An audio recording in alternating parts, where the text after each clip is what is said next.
front with these carts full of perishable things, and George would say, do you have a black checkout clerk? And they would say no. And he would say, well, how about a black manager? And they would say no, because everybody that worked in the grocery stores was white. And he would say, well, we're not buying this stuff. And so they would leave it all, and they'd go get back in the bus and go to another grocery store. And it's a beautiful civil protest about employment. Anyway, George died a couple of years ago. He was a hero. This is where the trial was held. There were 2 trials in Burgaw, a change of venue, just up the road. I imagine you know where Burgaw is, some of you. The Confederate soldier here facing out. This is Jay Stroud, barking mad at the time, the DA, who was determined to get Ben Chavis and these 10 other people to bring closure to this case and put the black population back in its place. The first trial in Burgaw had a black jury selected, 10 blacks and 2 whites. That looked pretty good. Jay Stroud grabbed his stomach, fell to the ground. I'm sick, I need to go to the hospital, call an ambulance. This trial, miraculously, this was like on Friday, on Monday, he was back and much better. So, something like that, some sort of ridiculous time frame. And so then there was a new jury selected, 40 dismissals by Stroud for each of the 10 defendants. And then the new jury was 10 whites and 2 blacks. And so they were convicted based on Alan Hall's testimony. Well, while this was going on, Alan Hall was hospitalized in Cherry because he was nuts. So he spent 5 weeks in Cherry in October 1971. Jerome Mitchell, 16 years old at the time, later in prison. Eric Junius, 12 at the time. These are the prosecutorial witnesses, all bribed and sequestered by Stroud and coached to say that Chavis had taught them how to make firebombs, and Shepard had taught them how to make firebombs. Chavis had guns. Chavis and he had shot at the personnel. All this stuff at the testimony. So this is Alan Hall, and at the trial, when James Ferguson, the attorney for the Wilmington 10, is examining Alan Hall and saying, isn't it true that this didn't happen, and isn't it true that Mr. Stroud sequestered you in the Holiday Inn, and isn't it true that you attacked a deputy when you were at the cottage down at Carolina Beach while you were sequestered? And Alan Hall, who weighed, what do you think, Earl, 250, something like that? Huge guy. He looks much older than he is here, so he was 17, 18 years old. Leapt out of the witness stand and went flying across the room and was going to kill James Ferguson, who's kind of a thin, small person. And, the courtroom emptied because he was huge and he was really angry. And so this was sort of how the trial went. Nevertheless, they were convicted. This is about the bribe. One of the things that happened while the part of the bribe was that the girlfriends were allowed to visit, the parents were allowed to visit. They were taken fishing. There's some evidence that there was alcohol involved, and this all came to light. But the attorneys for the Wilmington 10 couldn't really get the judge to accept any of this. Stroud claims to have revised Alan Hall's testimony, but he did it by hand, and no one's ever actually seen the records where he, sort of tried to clear the case. He refused to disclose that Paul had been in Cherry while he was a witness, and that he had an IQ of 82, borderline defective. So this is about Hall's testifying about what Chavis did, because Chavis was really the one they wanted, but they needed the others to make a bigger point. You can't just get one guy, you need to get 10, the Wilmington 10. Stroud promised to keep Hall out of jail. Hall had a murder conviction and many other charges, and so he said, well, if you'll help me get Chavis, I'll keep you out of jail. And then Stroud, who was nuts, reneged on this, and Hall went to jail anyway. So Hall's in jail anyway, and while he's in jail, he had some kind of relationship with Ann Shepard. So Alan Hall, 250, 300 pounds, Ann Shepard, 400 or 500 pounds, and they had some sort of a relationship. And she goes to jail, Hall's in jail. And so while Hall's in jail, he writes to Anne and threatens her life. He says, I love this. P.S. And you can tell Ben if you talk, but I will have you in here, so keep sweet. Love always, Alan Hall. P.S. You are going to die. Can you dig it? I will get you.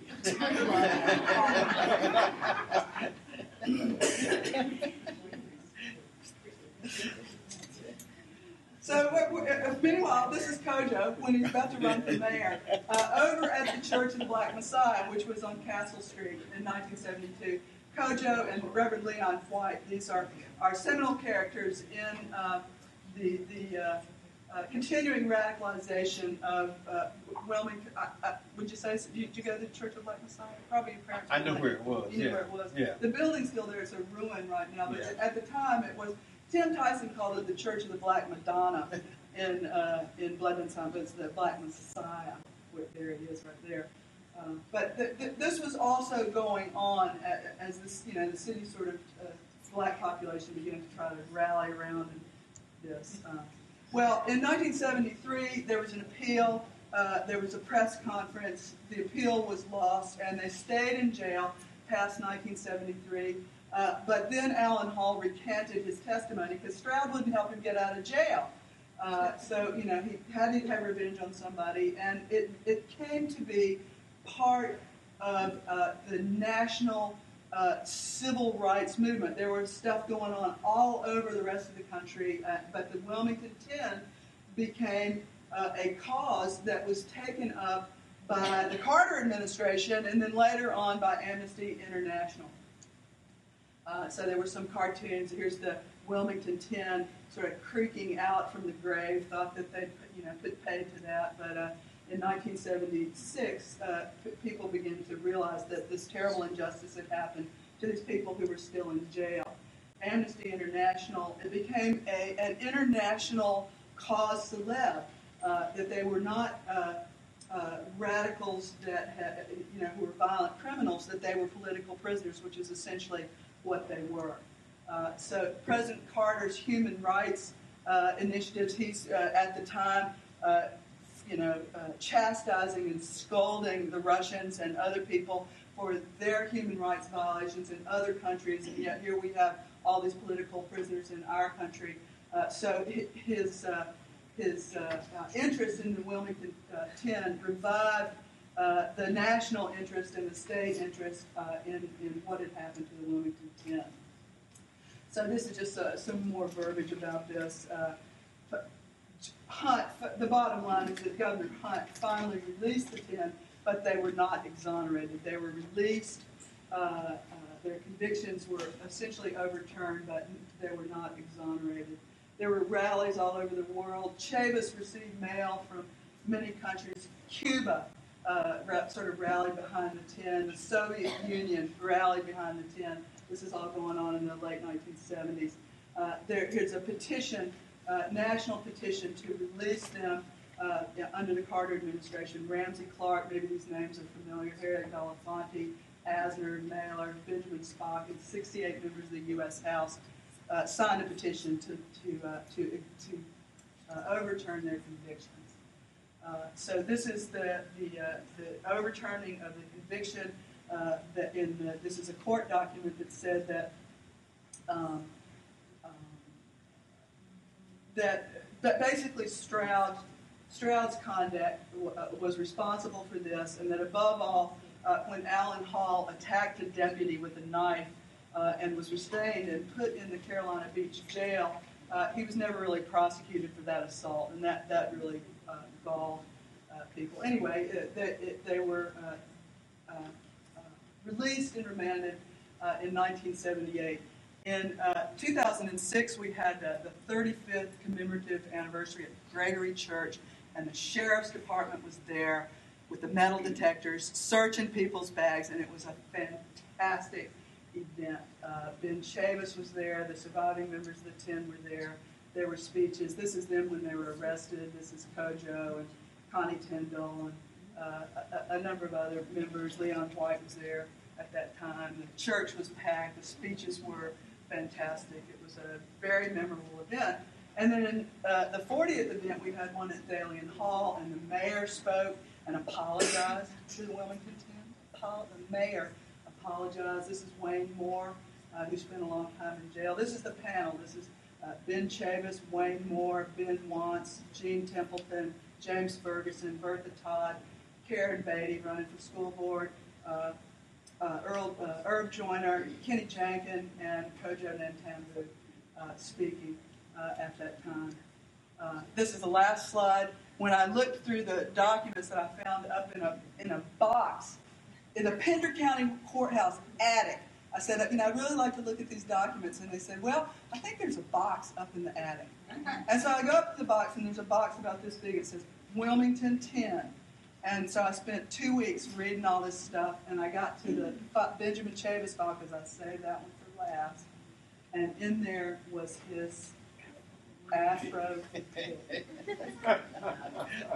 So there's a lot more to this story, but it was an amazing story, and it's not fair to tell the story and not say one thing, and that is that it really destroyed many lives. The lives of the families, Wayne Moore's life, Willie Green's life, Connie Tyndall's life, a number of other lives of these young boys that went to jail for basically being in the wrong place at the wrong time and being black. Thank you.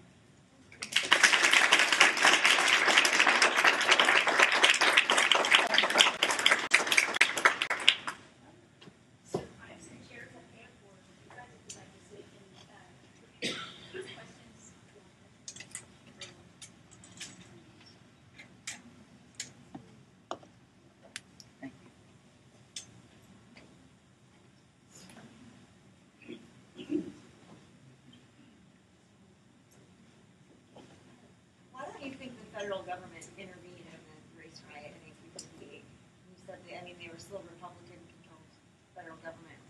Why didn't they do it? I would guess two things. One was simply the level of the white supremacist movement in North Carolina in particular, and then as something that was happening in the country as a whole. So to intervene would have been a tremendous act. They would have had to bring in a significant number of military forces. Some of the Southern personnel might have rebelled, not acted. In fact, Don Taylor was an Army officer and held back from leadership role in some of the militia activities, military activities in Wilmington because of that. So for the same reason, one of the reasons that there was a long time before there was military intervention in the South in the 1950s, a feeling that to do this would be such an enormous undertaking. I think there was a reluctance to act. And then the second thing, of course, was the kind of general acceptance, not only in the South, but in the North as well, of this transition back to not only de jure, but not only de facto, but de jure white domination in the South. And so the Republican Party had really decoupled itself, beginning in the so-called Compromise of 1876, from any effort to emancipate blacks in the South. And so I think that was what happened there. But again, which is not to say that had they acted, who knows what would have happened.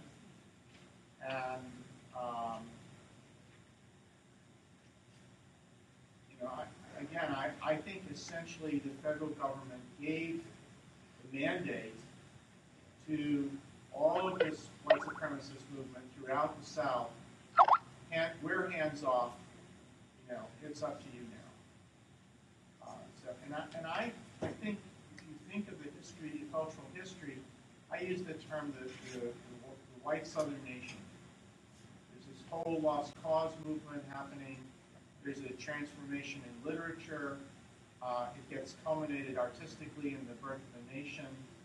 And there's really the kind of cultural rewriting that occurs through Jim Crow, which again, it's de facto, but then it really becomes legitimized and goes to extreme lengths. That one of the books up there, I forget the title, Making Whiteness, I think is a very interesting study of the cultural transformation that happened. At the same time, there's a modernization. It's very always peculiar. You have a modernization movement going on, and you have a racial move backward. And this is a cultural contradiction, because the nature of modernity is not to emphasize race. And the same kind of cultural contradiction occurs in Europe in the 1920s and 30s. So it's a remarkable change. I hope that answers your question. Do you think that it had something, a lot to do with the fact that there were people who had lived through the end of through Reconstruction and the end of Reconstruction, and were so relieved when the federal troops finally went out that it would be hard for them to accept federal troops so soon after the end of Reconstruction? Sure, absolutely. There was a great interest on the part of a country as a whole to do some healing from the Civil War. I mean, on one day,